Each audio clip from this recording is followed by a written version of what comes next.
The night the flashbulbs dimmed and the applause faded, Michelle Barklay thought she had everything she ever wanted. Love Before Dawn, her debut film, had swept the international awards, her name whispered among Hollywood's finest directors. Yet as the standing ovation echoed in her ears, her eyes searched the crowd for one face. Richard Gallow wasn't there. He had sent flowers instead, white lilies, beautiful and cold, like the man himself. "Proud of you," the note read. No signature, no warmth, just 4 words that felt like a condolence. That was the night Michelle realized success meant nothing without someone to share it with. So when Richard proposed a week later, elegant, powerful, promising forever, she said yes, believing love could be her next masterpiece. But she was wrong. From the moment she became Mrs. Gallow, the world stopped seeing Michelle Barklay, the visionary filmmaker, the storyteller, the dreamer, and saw only the perfect wife of a business heir. The director's chair turned into a dinner seat beside her husband, where she smiled on cue, spoke softly, and hid her brilliance behind designer gowns. The Gallows were a dynasty, wealth, reputation, and ruthlessness wrapped in silk. They didn't want a wife who created stories. They wanted one who completed theirs. "You don't need to work anymore," Richard had said one morning, adjusting his cufflinks. "You're my wife now. Enjoy it." At first, Michelle tried.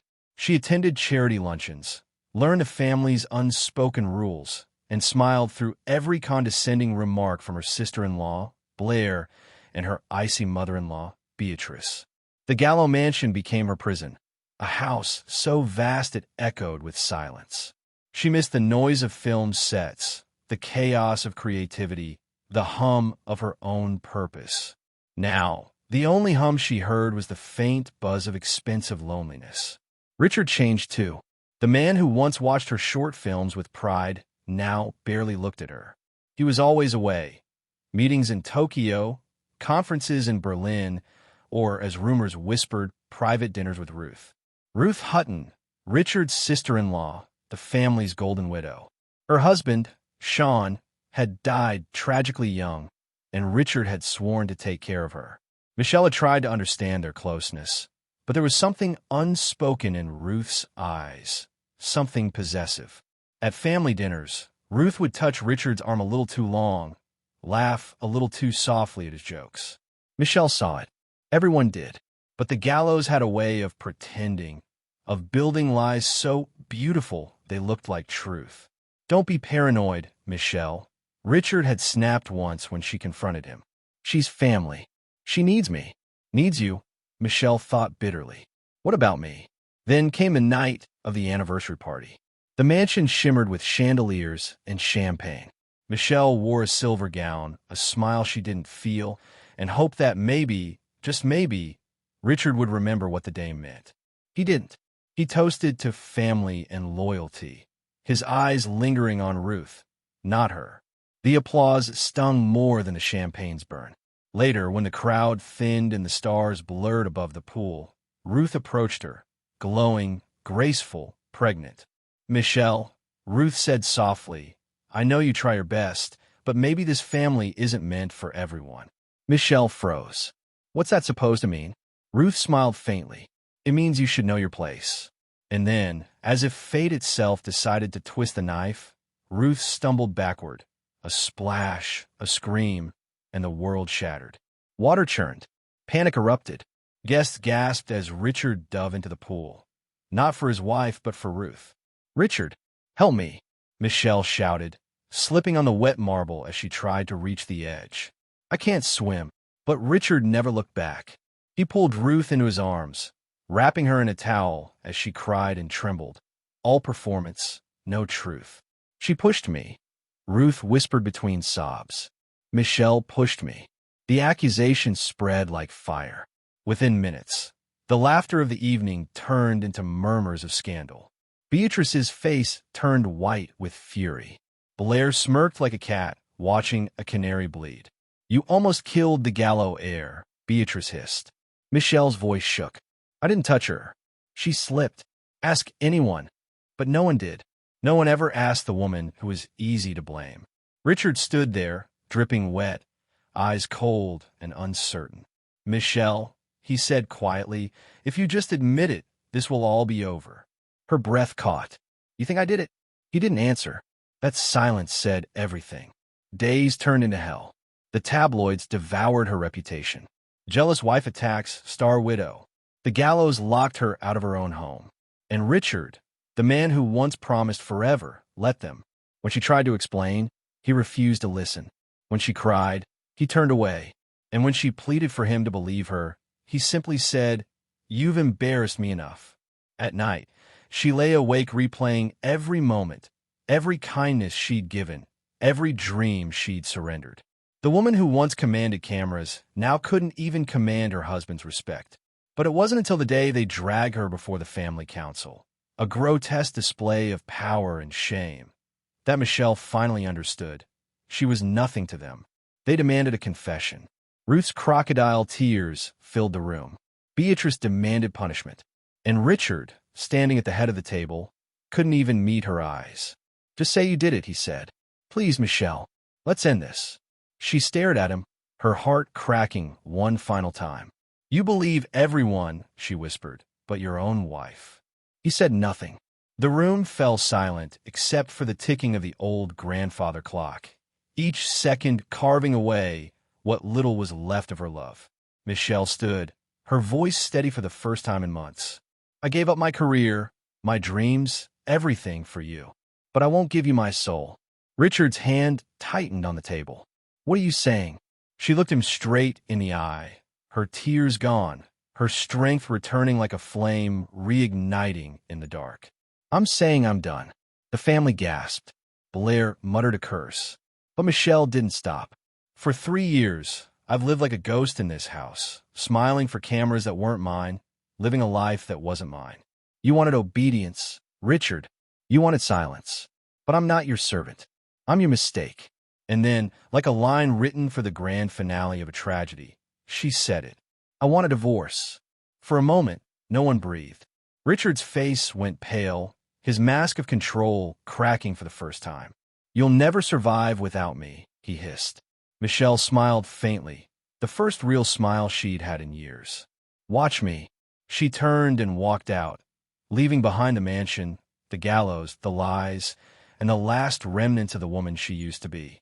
Outside, the night air was sharp and cold.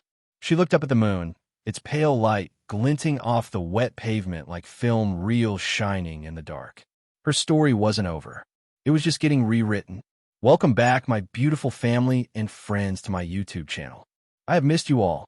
Click subscribe and let me know in the comments where you're watching from, because tomorrow I will be giving you another story, just as interesting as this one, and you don't want to miss it. Now, back to the story. The world didn't just abandon Michelle Barklay. It buried her. The headlines called her a monster.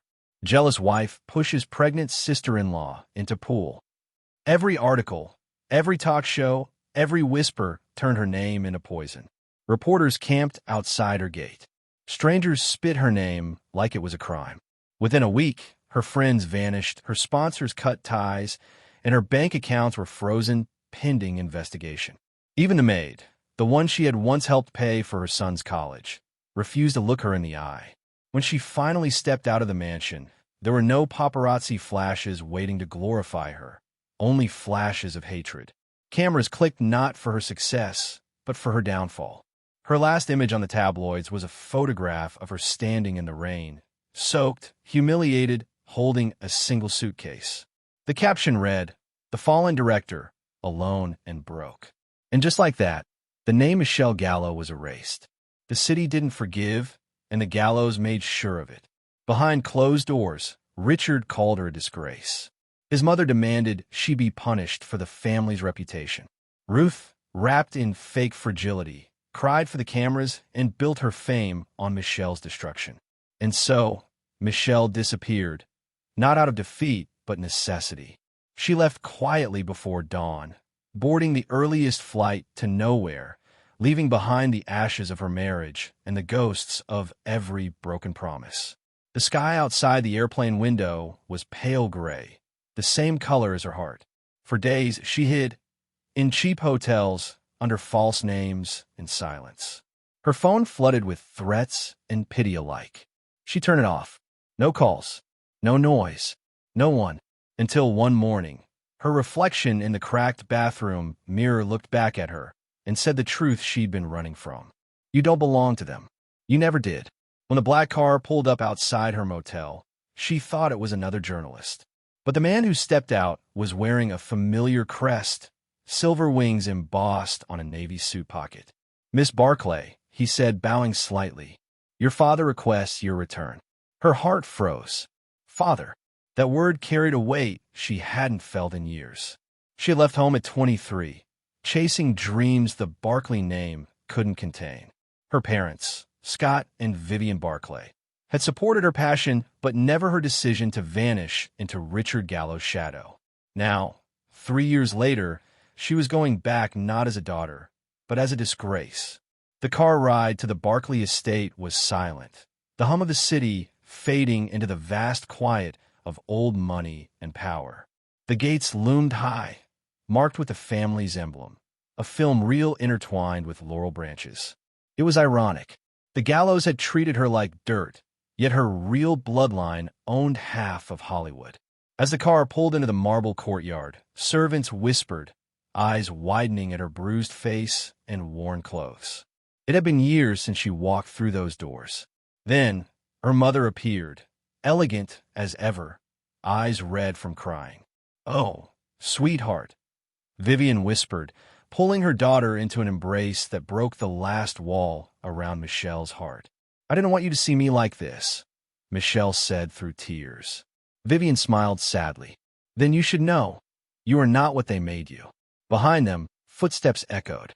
Scott Barklay, tall, silver-haired, the very image of authority, stood by the grand staircase. "You've been gone a long time, Michelle," he said, voice firm but not cold. "I had to," she replied. He studied her a long moment. "And did you find what you were looking for?" She shook her head. "No, but I lost everything I wasn't supposed to have." His expression softened. "Then perhaps that's the beginning." That evening, the Barklay family gathered in the study, walls lined with old Oscars, faded film posters, and photographs of her grandmother, Jane Barklay, the first woman ever to win Best Director. Vivian poured tea. Scott sat across from her with a folder. "Michelle," he began, "you think the Gallows broke you, but they didn't even know who they were trying to destroy." He slid the folder toward her. Inside were documents, deeds, and a golden key engraved with the Barklay emblem. "This," he said, "is your inheritance." Michelle frowned. "My inheritance?" Scott leaned forward. "Barklay Studios is yours. Your grandmother left it in your name the day you were born. I've managed it, but the vision was always meant for you." The words hit her like thunder. Her grandmother, the woman who taught her to hold a camera, who told her that stories were weapons, had left her a legacy of art and power. Vivian smiled through tears. "Your grandmother believed you'd change cinema. She used to say, 'My granddaughter won't just tell stories, she'll rewrite history.'" Michelle stared at the papers, trembling. "Why are you giving me this now?" Scott's gaze was steady. "Because now you understand what it means to lose everything. And only someone who has fallen can rise high enough to change the view." That night, Michelle stood on the balcony overlooking the Barklay estate. The city lights glittered below, the same city that had mocked her. In the reflection of the glass door, she didn't see the broken wife anymore. She saw a woman reborn. They had called her a murderer. They had erased her name. They had buried her beneath scandal and shame. But they had forgotten one thing. You can't bury a woman who owns the ground you stand on. As the wind whipped through her hair, she whispered, "They took my name. I'll take their empire." The moon cast her silhouette across the marble floor, no longer soft and defeated, but sharp and determined. The world thought Michelle Barklay was gone. But the director they betrayed, was coming back. And this time, the camera would tell her story. Days later, Michelle walked into Barklay Studios, her grandmother's kingdom.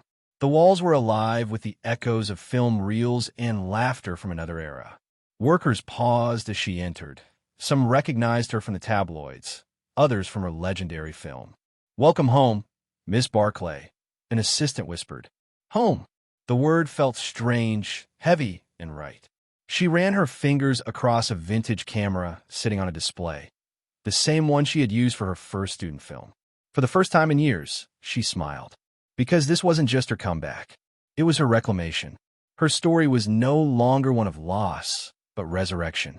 In a world obsessed with power, the Gallows had underestimated the one thing they couldn't buy: talent. And now, Michelle Barklay, the woman they buried, was about to rise from the grave with a camera in her hand and vengeance in her veins. Hollywood had forgotten her, but Hollywood was about to remember. What would you do if the world buried you alive? Forgive them, or rise from the ashes and make them watch? 3 years later, Hollywood woke to a storm it didn't see coming. Billboards across Sunset Boulevard gleamed with the same cryptic message. From the mind of M, the long night, coming soon. No photos, no cast list, no studio branding, just a single letter, M. Within hours, social media was ablaze. Film critics, gossip sites, and diehard fans debated who this M was. Some said it was a pseudonym for a European auteur. Others swore it was an AI-generated experiment. But the truth was far simpler and far more dangerous. M was Michelle Barklay. The woman they had buried under lies, shame, and betrayal had clawed her way back. Not with revenge in her fists, but with a camera in her hands. For 3 years, she had lived in silence, hidden behind the walls of Barklay Studios, rebuilding herself from the ruins. The world thought she had vanished, but in reality, she was studying, watching, waiting. Every scar, every humiliation, every whispered insult became part of her next script. She wrote The Long Night alone, late at night, by candlelight, surrounded by storyboards that told not just a film, but a confession. It wasn't fiction. It was her life disguised as art. A woman betrayed by her husband. A family that fed on her downfall. A soul reborn from fire. It was raw, painful, and brilliant. Too personal to be just cinema, too universal to be ignored. When she sent the script to her father, Scott Barklay, he called within minutes. "Michelle," he said, his voice trembling with pride, "this isn't a movie. It's a reckoning." He funded it without hesitation. Barklay Studios, long dormant under his quiet management, roared back to life. And at its helm stood Michelle, no longer the fragile ex-wife of a businessman, but the enigmatic director M. Her face never appeared in interviews. Her real name stayed buried. Only a select few in the industry knew the truth, and they protected it like a secret weapon. The Long Night became the talk of every studio boardroom. Hollywood's elite fought to invest, desperate to be part of M's return. That's when irony knocked on her door. Among the long list of eager investors stood a familiar name, Gallow Enterprises.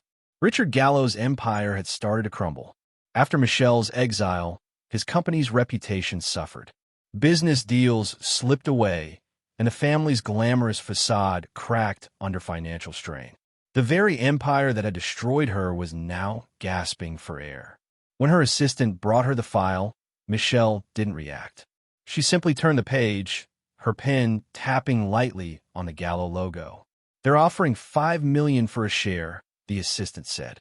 "Do we reject?" Michelle smiled faintly, her voice calm. "No, let them invest." "But ma'am," she looked up, her eyes dark and unflinching. "If they want to buy into my story, let them pay for their own humiliation." Production began in secret. Every scene of The Long Night was meticulously crafted, a symphony of emotion, darkness, and truth. She handpicked her crew, artists who had once been overlooked, women who had been dismissed, talents the industry had underestimated. Her lead actress was a rising star named Ava Monroe, whose quiet intensity reminded Michelle of her younger self. "Don't act," Michelle told her during the first rehearsal. "Feel it. Let the betrayal breathe through you." By the second take, Ava was crying, not from performance, but from something deeper. Michelle watched silently, her heart both breaking and healing at once. Because every line of dialogue, every frame, every heartbeat of that film was her own resurrection captured on screen. Hollywood couldn't ignore it. The buzz around The Long Night grew like wildfire. Articles called M, the ghost director, the anonymous genius, the reincarnation of Jane Barklay. One critic wrote, "If Love Before Dawn was a promise, The Long Night is a declaration of war." Meanwhile, at the Gallow headquarters, Richard watched the headlines in disbelief. The mysterious M's film was projected to be the biggest release of the year, a potential savior for investors. His advisors urged him to reach out to secure a partnership deal that might restore the family's crumbling prestige. He had no idea he was funding the woman whose life he'd shattered. When filming wrapped, Michelle stood in the empty soundstage, the set lights dimming around her. The final scene, a woman walking away from a burning house without looking back, was done. Her crew erupted into applause, but Michelle just closed her eyes, letting the sound wash over her. For the first time in years, she wasn't haunted by what she'd lost. She was proud of what she'd become. Director M had emerged from the ashes, faceless, fearless, untouchable. At the private investors' gala, The Long Night was the centerpiece. Guests in glittering gowns and tuxedos sipped champagne under banners of the film's haunting poster. From a distance, Michelle watched behind a curtain, hidden from view. On stage, her producer thanked the financiers, including the Gallows. When Richard took the microphone to boast about his faith in new talent, Michelle's hand tightened around her glass. He smiled for the cameras, unaware that every lens in the room was about to witness the beginning of his undoing. Because soon, when The Long Night premiered, he would see his own sins reflected on screen. His betrayal, his cruelty, his cowardice, immortalized in art. And the world would applaud. In the following months, teasers dropped online. One clip, featuring Ava Monroe staring into a mirror and whispering, "They buried me alive, but I learned how to breathe underground," went viral. Audiences were obsessed. Theories flooded forums. Some claimed M was a woman wronged by Hollywood. Others thought she was a ghostwriter from within the industry. But only Michelle knew the truth. The woman they had buried was now writing their obituary. The first official trailer premiered on a massive digital billboard in Times Square. It began in silence, a soft piano, a woman's voice narrating. "They told me I was finished. But the night doesn't end just because the stars fall." Then came the flash, betrayal, fire, heartbreak, and a final image, a woman walking away as her past burned behind her. The tagline appeared across the screen, "The Long Night," written and directed by M. The crowd watching below erupted. Phones rose to capture it. Hollywood's most powerful players took notice. Everyone wanted to meet M. Everyone wanted to know her. And somewhere in a quiet office, Michelle watched the live stream with a small, satisfied smile. The woman they had erased had become their obsession. When a journalist finally asked in an interview what The Long Night was truly about, her face hidden in shadow gave a simple answer.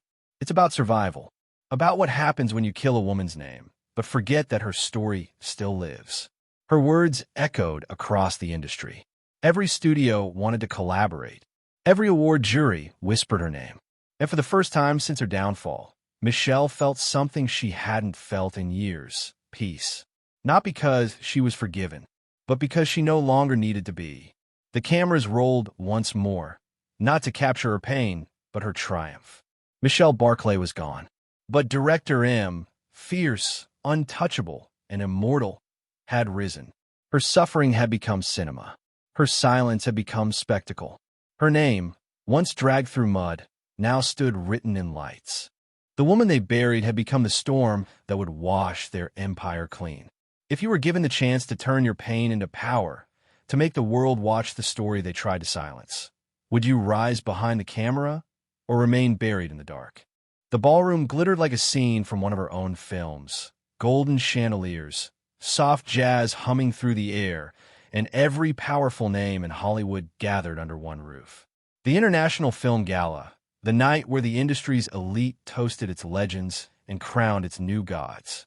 And tonight, the brightest star was the mysterious director known only as M. No one knew her face. No one had ever seen her in public. Rumors whispered that she was European, reclusive, perhaps even an AI experiment. All that mattered was her brilliance, Her film The Long Night had broken records and resurrected an art form many thought dead. But in the middle of that ocean of fame and envy stood Michelle Barklay, hidden behind her alias, wearing a sleek black gown and a calm that came from years of pain turned to purpose. No one recognized her yet. Not the reporters. Not the producers who once blacklisted her. Not even the two women laughing too loudly near the Champagne Tower, Ruth and Blair. Her past. Her enemies. The ghosts she had come to bury. They spotted her first. Ruth, still clinging to her widow's charm, glided across the marble floor with Blair at her side. Their diamonds sparkled. Their smiles dripped poison. "Well, if it isn't Michelle Gallow," Ruth said sweetly, loud enough for nearby guests to hear. "Or should I say it was Gallow? I didn't expect to see you here. I thought Hollywood banned homewreckers." Blair giggled, sipping her drink. Maybe she's here to serve drinks instead of making them. The laughter that followed was sharp and deliberate. A few curious heads turned. Michelle looked at them, really looked, and saw two women trapped in the illusion of power. Their laughter no longer stung. It sounded small. "Still rehearsing lies, I see," she said quietly. "You were always better at drama than truth." Ruth's smile faltered just a fraction. "Careful, darling. You wouldn't want to cause another accident." Michelle's pulse flickered, but her face didn't change. 3 years ago, that line would have shattered her. Tonight, it only confirmed one thing. Her timing was perfect. As if scripted by fate, the gala host announced, "Ladies and gentlemen, please take your seats. We are moments away from revealing the face of Director M." A hush fell over the room. Cameras swung toward the stage. Excitement rippled through the air. Michelle felt her heart steady. The moment was coming, the one she had envisioned countless times while writing The Long Night. But before she could move toward the stage, Ruth stepped closer, her perfume cloying. "You think you could just show up here and pretend you belong?" she whispered, venom laced with fear. "You're a scandal, Michelle. Always have been." Blair nodded smugly. "You should have stayed buried." Then, in a single, deliberate motion, Ruth reached for Michelle's wrist, the one adorned with a delicate silver bracelet, the last gift from her grandmother, Jane Barklay. "Such a pretty thing," Ruth said mockingly. "But it looks fake, just like you." Before Michelle could pull back, the bracelet snapped. Beads of crystal scattered across the marble floor, catching the chandelier's light like fallen stars. The crowd noticed. Silence spread like a slow, tightening breath. Michelle stared at the broken pieces, her voice trembling, not from weakness, but from the echo of rage restrained too long. "That bracelet," she said softly, "belonged to a woman who built everything you now pretend to own." Ruth laughed nervously, sensing eyes turning toward them. "Oh, come now. Don't make a scene. You wouldn't want to embarrass yourself again." But this time, Michelle didn't step back. She straightened her posture, her chin lifting with quiet authority. The years of silence, humiliation, and pain burned away in that instant. "You've spent your life feeding on other people's pain," she said, her tone cutting through the murmurs. "But here's the thing about ghosts, Ruth. They always come back." Blair scoffed. "And what are you now, Michelle? A ghost with a grudge?" Michelle smiled faintly. "No, a woman with a story." And then, right on cue, the host's voice echoed through the hall. "It is with great honor that we finally reveal the identity of the director who has redefined modern cinema, the visionary behind The Long Night. Ladies and gentlemen, please welcome Director M." The spotlight swung. Cameras flashed. Every face turned toward the stage entrance. But Michelle didn't move. She simply stepped forward into the light that found her first. For a heartbeat, the crowd didn't understand. Then the whispers began. Then gasps. Then silence. The fallen wife. The disgraced woman. The scandal of the decade. Was M. Ruth's smile froze. "No, no, this can't." Blair's glass slipped from her hand, shattering on the floor. Michelle stood beneath the spotlight, unflinching. The years of pain now looked like armor, gleaming under the golden light. "You called me a nobody," she said, her voice steady, her gaze sweeping across the stunned room.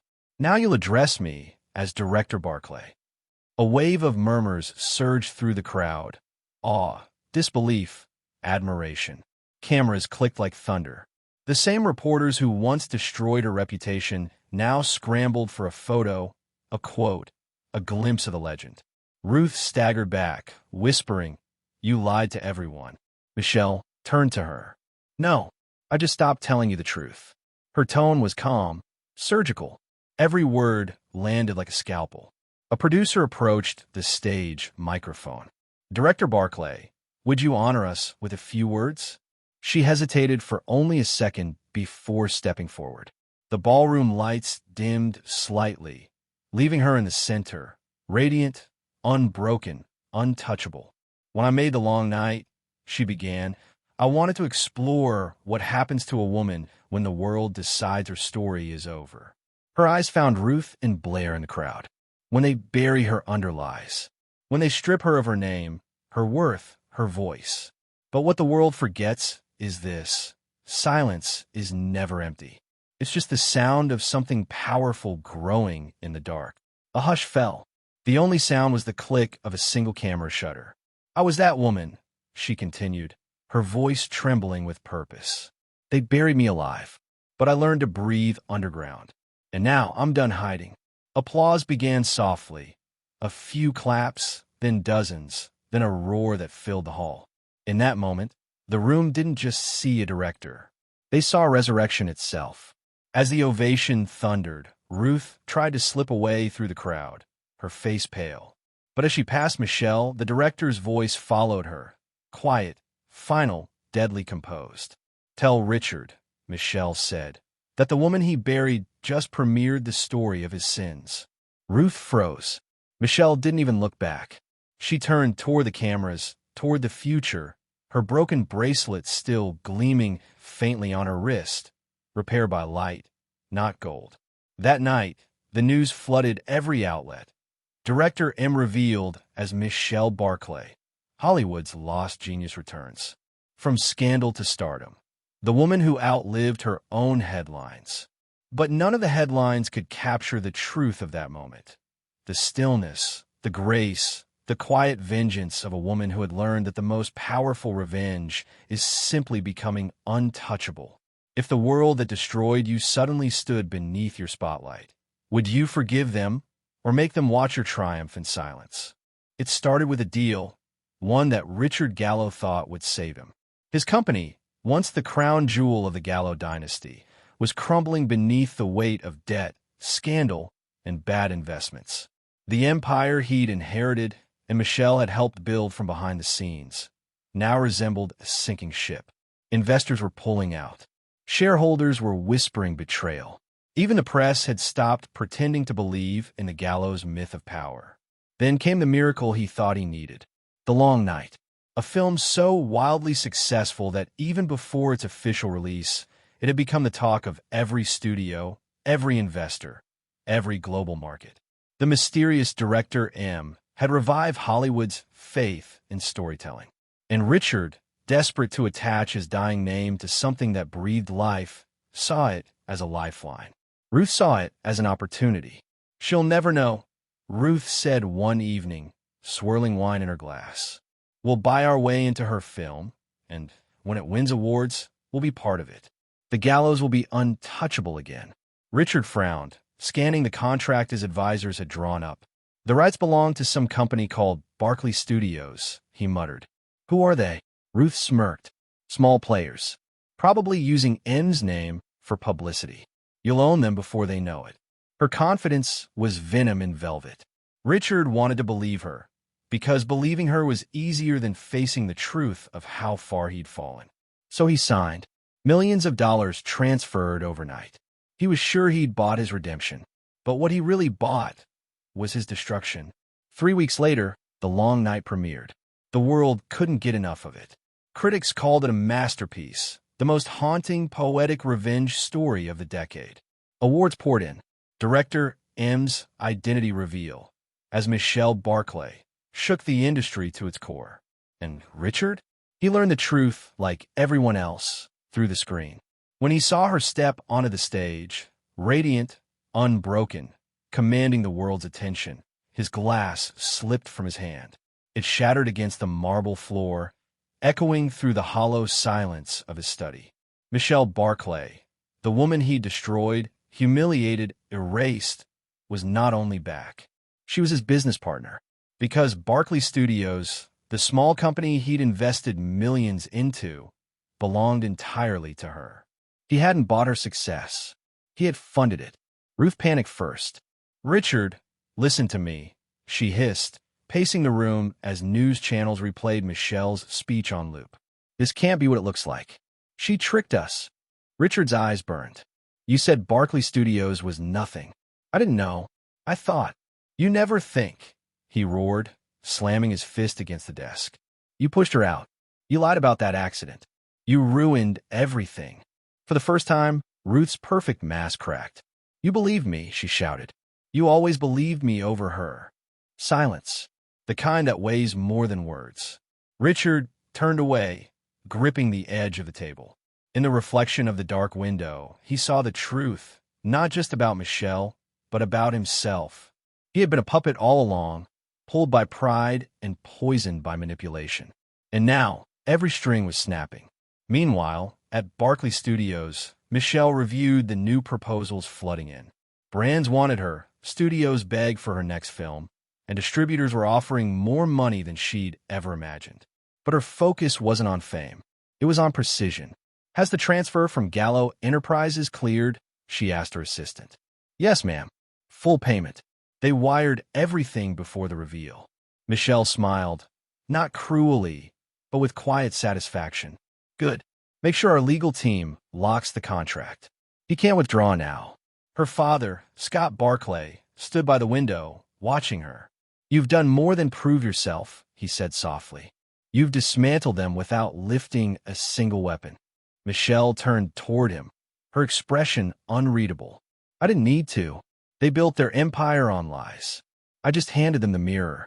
Richard tried to regain control in the days that followed.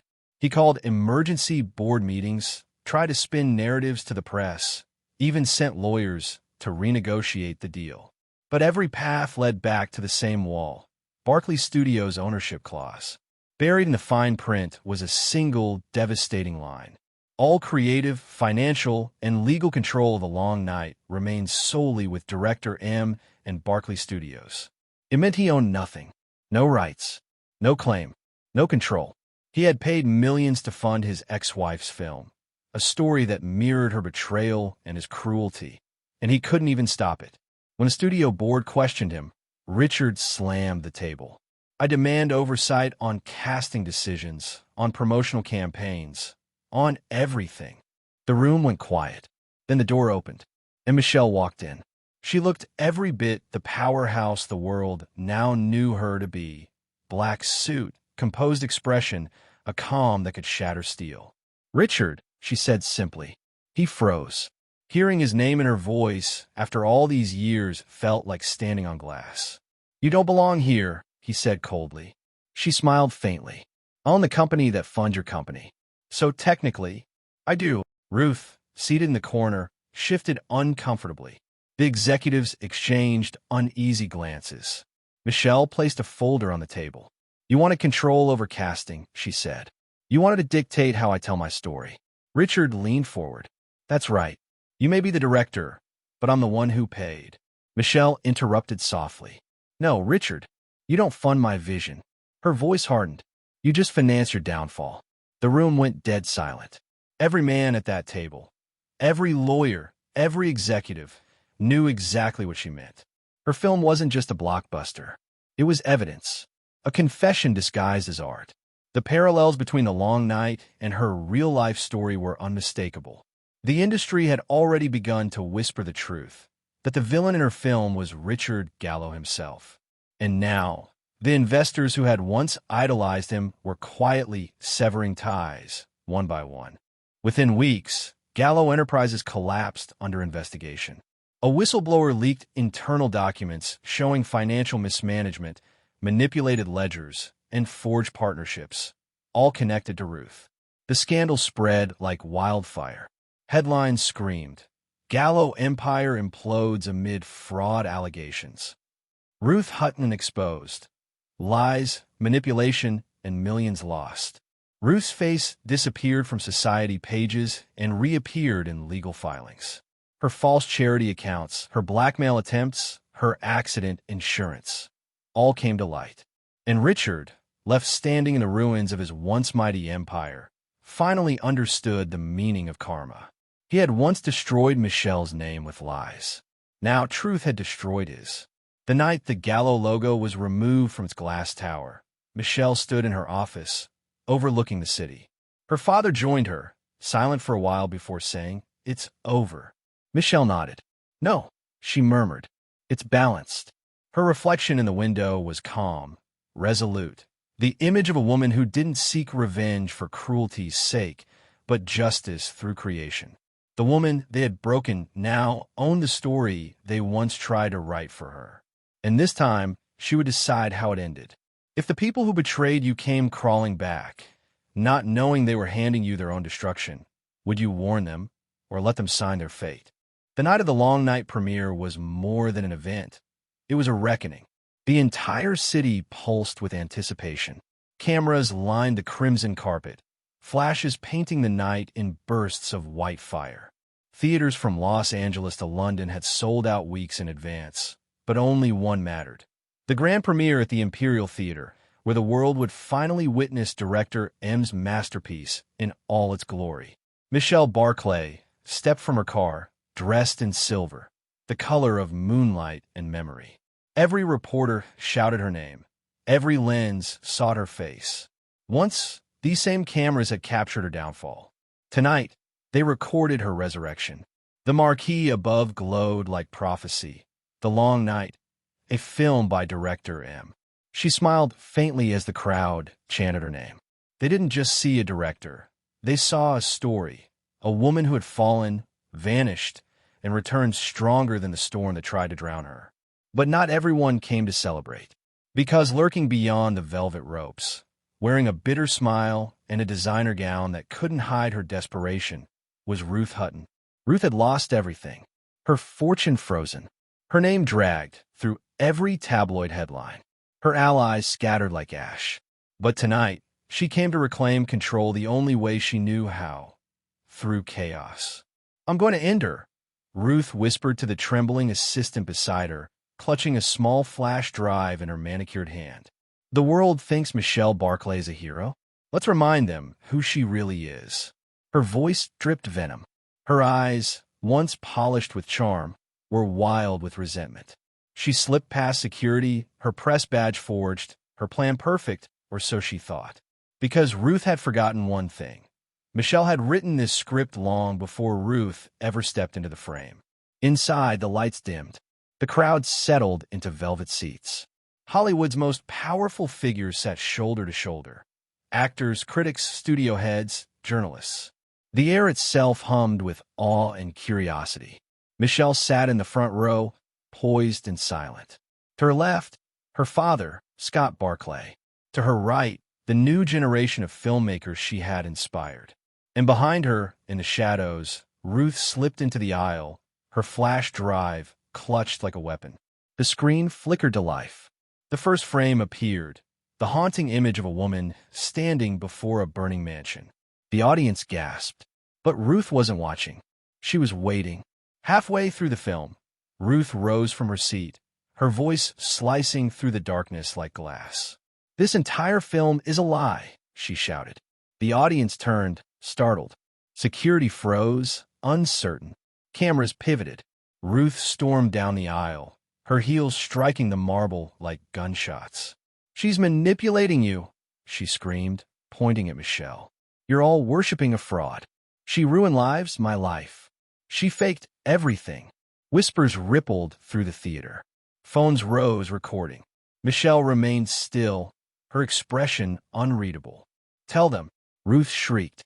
"Tell them you framed me. Tell them you caused my miscarriage." Gasps broke out. Journalists leaned forward. The tension in the room was electric. Ruth's flash drive trembled in her hand as she waved it toward the nearest screen. "I have proof. Proof that she destroyed me to rebuild herself." For a long moment, silence. Then Michelle stood, calm, regal, dangerous in her stillness. "Proof," she said softly, her voice carrying effortlessly through the hall. "You mean this?" She turned slightly, and behind her, the projector flickered again.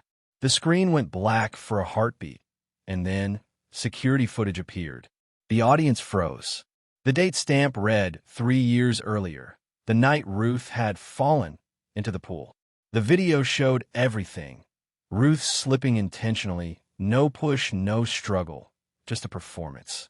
Then, another clip, Ruth in her hospital bed, whispering instructions to a doctor, handing him a wad of cash. Gasps filled the air. Ruth's own voice echoed through the speakers. "Make it look like I lost the baby. If the press thinks Michelle hurt me, she's finished." The footage shifted again, recordings of phone calls, falsified emails, Ruth coaching Blair on what to say to the media. It was all there. Every lie, every betrayal, every mask ripped away under the merciless clarity of truth. The audience's shock turned to fury. Reporters rushed forward, cameras flashing like lightning. Ruth stumbled backward, pale, sweating, her voice breaking. "That's fake. She made that up." Michelle's voice was steady, cutting through the chaos. "No, Ruth. I made a film. The truth made this." The lights rose. Security surrounded Ruth. For the first time, the predator looked cornered. "You tried to destroy me," Michelle said softly, stepping closer. "But you forgot one thing. I know how to frame a story." Ruth's composure shattered. She screamed, lunged, and was caught before she could even reach the stage. Cameras captured every moment, every broken syllable, every tear of a woman undone by her own lies. The audience didn't pity her. They applauded Michelle, not because they loved revenge, but because they recognized justice. The next morning, headlines burned across every screen. Ruth Hutton exposed. Fake miscarriage, framed director. The real story behind the long night. Truth is stranger than fiction. Ruth's career ended before sunrise. Her accounts were seized, her reputation obliterated. And Richard Gallow? He sat alone in his office, watching the footage play on repeat. He called Michelle that night. His voice was hollow, his arrogance gone. "Michelle? I didn't know. Ruth told me you." She cut him off quietly. "You didn't want to know. Please," he begged. "I made a mistake. I believed the wrong person. I was cowardly," she finished. "You were cowardly." He exhaled shakily. "Can you forgive me?" For a long moment, there was silence. Then Michelle's voice, soft, calm, final. "You never believed my words, Richard. Now believe my silence." The line disconnected. He sat in darkness, surrounded by everything he'd once valued. Money, power, comfort, and realized he had lost the one thing he could never buy back: respect. A week later, Michelle attended the global premiere in Venice. The long night received a standing ovation that lasted 15 minutes. As she accepted her award for Best Director, she looked out at the crowd, her eyes glistening under the spotlights. "I once thought revenge meant destruction," she said. "But I learned that truth is the most cinematic weapon of all. You don't have to hurt anyone. You just have to let them see themselves." Her words echoed across the hall, through every broadcast, every screen, every heart. The applause was thunderous, not just for her film, but for her courage. She didn't destroy her enemies with fire. She buried them under their own lies, in high definition. When the lights dimmed and the after-party began, Michelle stood on the terrace overlooking the water. The night breeze brushed her hair, carrying the laughter and music from below. She closed her eyes, breathing in peace for the first time in years. The reel had come full circle. The story was hers again. If you had the chance to make the world see the truth, to expose every lie that broke you, would you show them mercy, or let the real play to the end? The night of the Global Film Awards was one of those moments that lived somewhere between dream and destiny.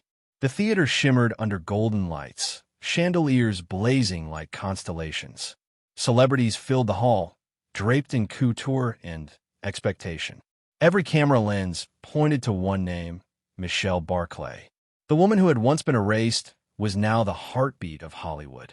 Her film, The Long Night, had swept every major nomination: Best Screenplay, Best Cinematography, Best Actress, but all eyes were on one final category, Best Director.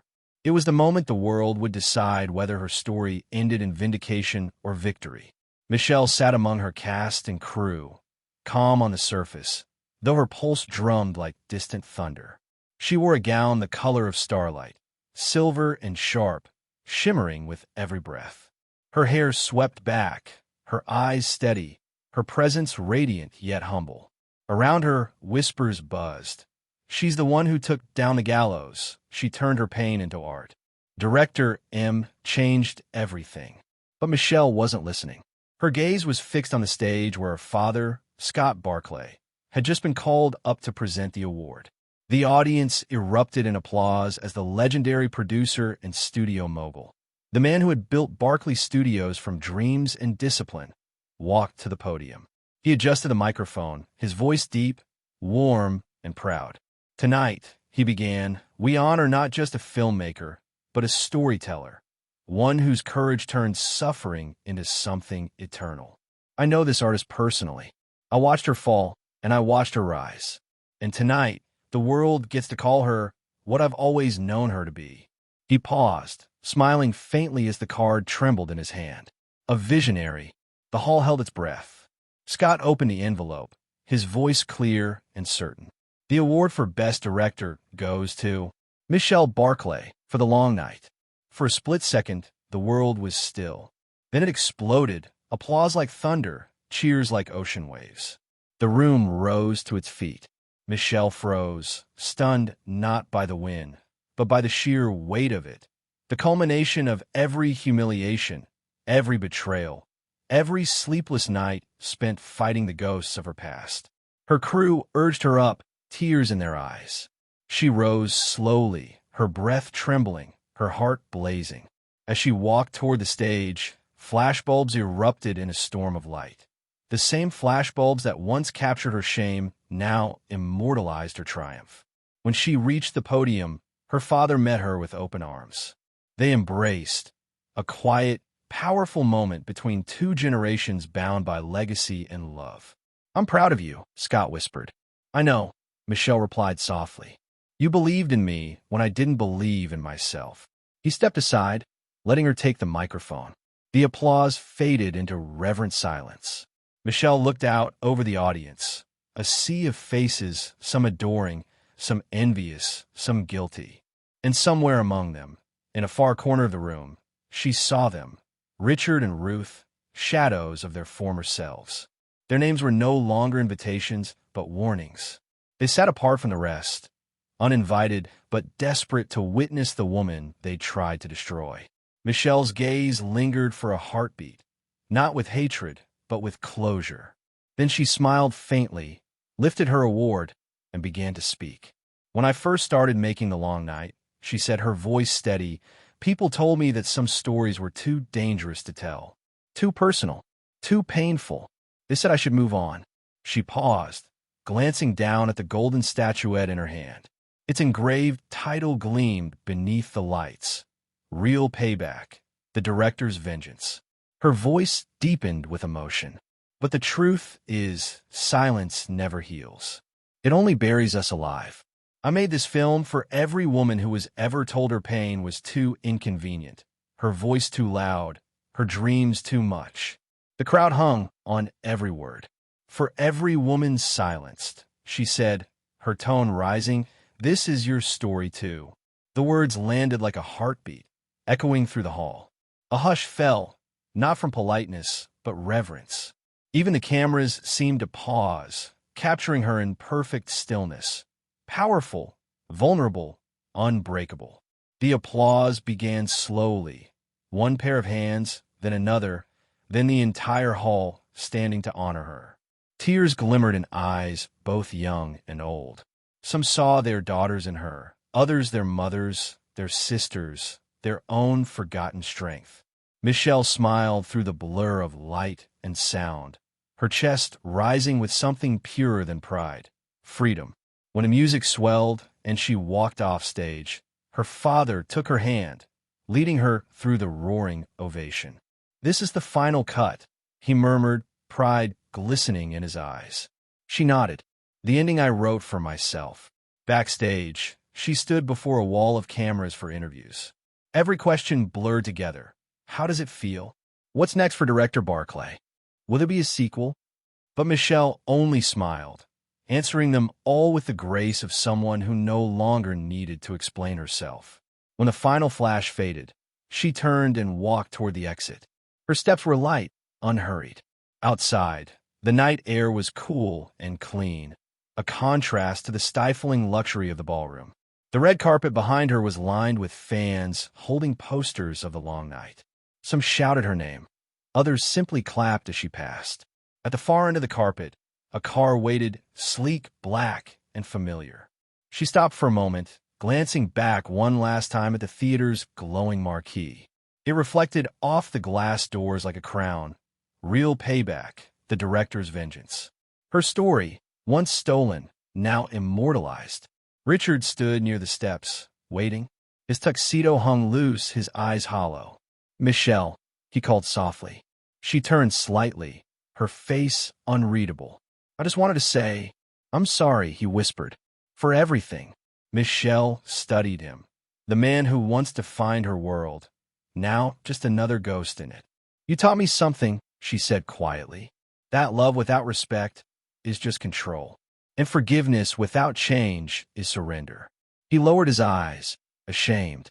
She smiled, not cruelly but gently. "Goodbye, Richard." And with that, she stepped into the car, closing the door on the past for the last time. As the driver pulled away, she looked out the window one final time. The city's skyline shimmered against the night, the same skyline that had once watched her fall. Now it watched her rise. Inside the car, the award rested on the seat beside her. The engraving caught the streetlights as they passed. Real Payback, the director's vengeance. She touched it lightly, a silent acknowledgement of everything it represented. Not revenge, but reclamation. Her eyes softened. A small smile crossed her lips. The woman they buried had written her own ending.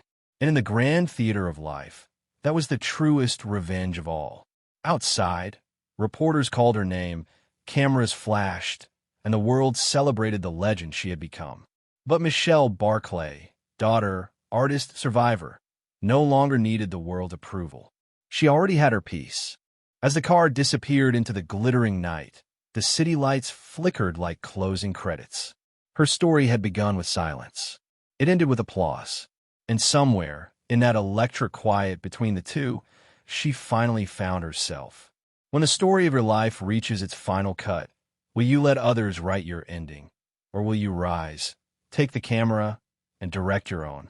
Thank you for watching this story to the end. If you enjoyed this story, you'll surely love the next one. It's as crazier and more intriguing as you can ever imagine. So do check it out. Click on the image showing on your screen right now to watch the next one.